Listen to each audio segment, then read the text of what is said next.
आपके दौर में आपकी मुलाकात चीफ ऑफ आर्मी स्टाफ से चीफ ऑफ आर्मी स्टाफ से भी हुई उसमें थी। आपने क्या बात तो डॉलर का इशू उठा था, आपके भाई ने उठाया था कि जी डॉलर और जो रुपये की पैरिटी है उसको स्टेबल करवाया जाए, कुछ ऐसा किया जाए कि हमें ये पता ही नहीं कि रुपये और डॉलर की पैरिटी ने कहाँ चले जाना है। मैंने और भी 2-3 इश्यूज उठाए थे, लेकिन जो डॉलर का इशू था वो उठवाया और वो उन्होंने सुना और उस पर उन्होंने अमल भी करवाया। देखिए अब बात ये है, हमारा यही काम है कि इन इश्यूज को बार बार उठाना। अब ताजिर दोस्त स्कीम आई, मैंने कहा ये एप्लीकेबल नहीं है, इसके और बहुत से तरीके हैं जिस तरह से एप्लीकेबल हो सकती है। IMF की वजह से आपकी एमनेस्टी हो सकती है या नहीं हो सकती, मैं मांगता हूँ। भाई मेरे कहने में या मेरे मांगने में अपनी बिजनेस कम्युनिटी के लिए कोई बुराई तो नहीं ना है, हम मांग सकते हैं।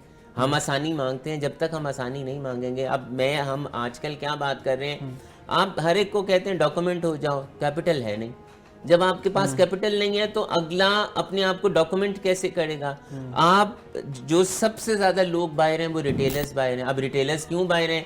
पहली बात तो ये कि उनके पास कैपिटल नहीं है। दूसरी बात ये कि आप रिटेलर को ये कहते हैं कि अगर तुम्हारी सेल 2 करोड़ हो जाएगी तो तुम सेल्स टैक्स के अंदर आ जाओगे। हाउ इट कम्स भाई 2 करोड़ वाला, अब क्या सेल्स टैक्स के कवानीन उतने ही आसान है? सेल्स टैक्स के कवानीन तो आसान है ही नहीं। इतनी मुश्किलात हैं कि जो लोग भी सेल्स टैक्स के अंदर हैं उन्होंने अपने लॉयज रखे हैं, टीमें रखी हैं जो उनके सेल्स टैक्स के निज़ाम को संभाल रहे होते हैं।